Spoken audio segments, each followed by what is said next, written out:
ఇకపోతే ఉమ్మడి మెదక్ జిల్లాలో పప్పు దినుసులు, వంట నూనెలు మొదలుకొని హోటళ్ల వరకు ప్రతిదీ కల్తీమయంగా మారుతుంటే ఆహార భద్రతా అధికారులు ఏం చేస్తున్నారు?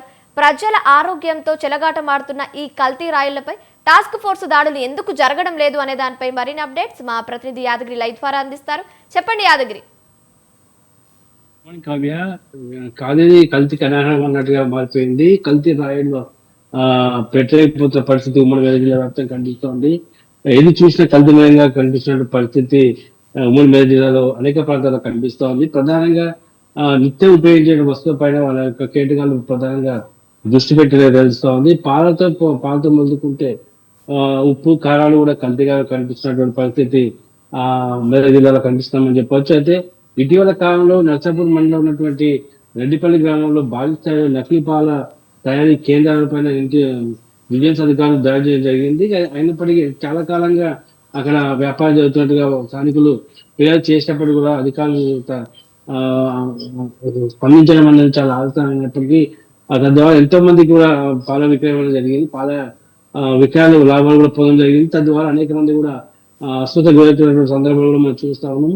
కేవలం పాలే మాత్రం కాదు, నూనె కానివ్వండి లేదా టీ పొడితో సహా ఏదైతే నిత్యం టీ తాగేటువంటి పరిస్థితి ప్రతి ఒక్కరికి నిత్యం అలవాటుగా ఉంటుంది. కాబట్టి ఖచ్చితంగా టీ పౌడర్ వంటి వాటితో పొందుకునే నూనెలు, మసాలాలు, పప్పు దినుసులు ఇలా చెప్పుకుంటూ పోతే ప్రతి ఒక్కటి అంటే నిత్యావసర వస్తువులు ఉన్నటువంటి ఆహార పదార్థాలుగా వాడేటువంటి ప్రతి ఒక్క వస్తువులు కూడా మెరుగిన వ్యాప్తంగా కల్తీ వ్యవహారం, కల్తీ కోణంలోనే విక్రయం జరుగుతున్నట్టుగా తెలుస్తూ ఉంది. ఈ నేపథ్యంలోనే అధికారులు ఎప్పటికప్పుడు బిజినెస్ అధికారులు దాడి చేసి వాటి కేంద్రాలపైన దాడి చేయాల్సిన అవసరం ఉంటుంది. కానీ పోతే ఈ నకిలీ వ్యవహారాలు ఎప్పటికప్పుడు బయటకు వస్తున్నప్పుడు కూడా స్పందించాల్సిన స్థాయిలో అధికారులు స్పందించట్లేదనేటువంటి విమర్శలు కూడా బలంగా వినిపిస్తున్నాయి. అయితే ఏదైతే అదొకటే పప్పు దినుసులు కేవలం నిత్య ఆహారం ఉపయోగించే వస్తువులే కాదు, హోటల్లో కూడా ఏదైతే పాటించాల్సిన నియమాలు కూడా హోటల్లో యజమానులు పాటించట్లేదు. కల్తీ ఆహారాన్ని కూడా యథేచ్ఛగా విక్రయం చేస్తున్న పరిస్థితి మనకు కనిపిస్తూ ఉంది. అంటే పడంచెలు చూసుకుంటే సంగారెడ్డి, జైరాబాద్ వరకు ఉన్నటువంటి నేషనల్ ఉన్నటువంటి అనేక దాబాలో కానివ్వండి, లేకపోతే ప్రధానమైనటువంటి పేరు పొందిన హోటల్లో కూడా ప్యూరిటీగా ఉన్నటువంటి ఆహారం అందించట్లేదు అని చెప్పి ఆరోపణలు నిలబడుతున్నాయి. ఇక వాళ్ళు పాటించాల్సినటువంటి నియమ నిబంధనలు కూడా పాటించలేటువంటి ఆరోపణలు కూడా బలంగా వినిపిస్తున్న నేపథ్యంలో అధికారులు మాత్రం ఎప్పుడు నిమ్మకం లేనట్టుగా ఉన్నారు. ఫుడ్ సేఫ్టీ అధికారులు అయితే అరకొరగా తనిఖీలు చేపడుతున్నారు. కాబట్టి దాంట్లో వాటిపైన చర్యలు తీసుకోవట్లేదు. అట్లా విస్తృతమైన ఖచ్చితమైనటువంటి చర్యలు తీసుకోవాల్సిన అవసరం ఉంది.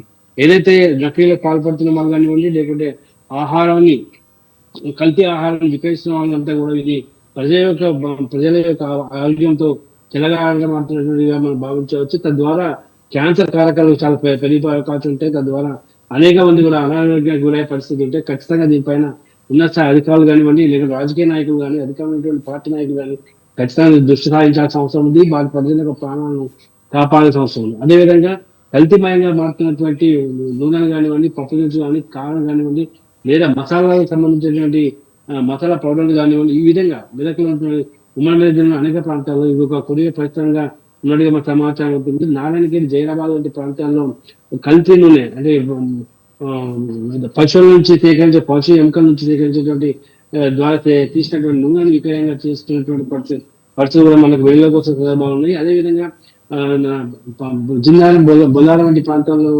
కానపూలను కుటీర పరిశ్రమగా నిర్వహిస్తున్నట్టుగా సమాచారం అంతా ఉంది. వీటిపైన కూడా పూర్తి స్థాయిలో అధికారులు దృష్టి సారించాల్సిన అవసరం ఉంది. ప్రజల ప్రాణాలను కానీ ఖచ్చితంగా వాళ్ళు కాపాడాల్సిన అవసరం ఉంది. కేవలం ప్రచారానికి మాత్రమే ముందున్నటువంటి అధికారులు కార్యాచరణ కానీ, లేకుంటే యాక్షన్ తీసుకోవడంలో కానీ, ఒక పటిష్టమైన చర్యలు తీసుకోవడంలో మాత్రం ఏమాత్రం ముందుకు వెళ్ళట్లేదని ఆరోపణలు ఉన్నాయి.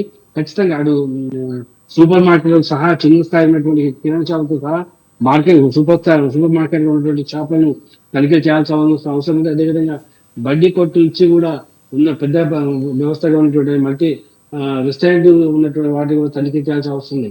కాబట్టి ఎక్కడ కూడా అధికారులు ఇంత పెద్ద జిల్లాలో ఉమ్మడి జిల్లా సిద్దిపేటతో పాటు సంగారెడ్డి అదే పాటు మెదక్ జిల్లా ఇంత పెద్ద జిల్లాలో తనిఖీలు జరుగుతున్నట్టు కానీ లేదా చర్యలు చేపడుతున్న విషయాలు కానీ ఏ ఒక్కరు కూడా వెలుగులోకి రావడం లేదు. ఖచ్చితంగా దీనిపైన అధికారుల దృష్టి సారించడానికి దీనికి వాళ్ళు వెలుగులో తీసుకొచ్చి చెప్తున్నటువంటి విషయాలు ఏమాత్రం లేకపోవడమే. అందుకని వారి యొక్క పనులు, వాళ్ళ యొక్క విధుల్లో సక్రమంగా పని చేయట్లని కూడా మనం చెప్పవచ్చు. కాబట్టి మొత్తం చూసుకుంటే ప్రజలకు ప్రాణం కాపాడాల్సిన అవసరం అయితే అధికారులపైన ఉంది.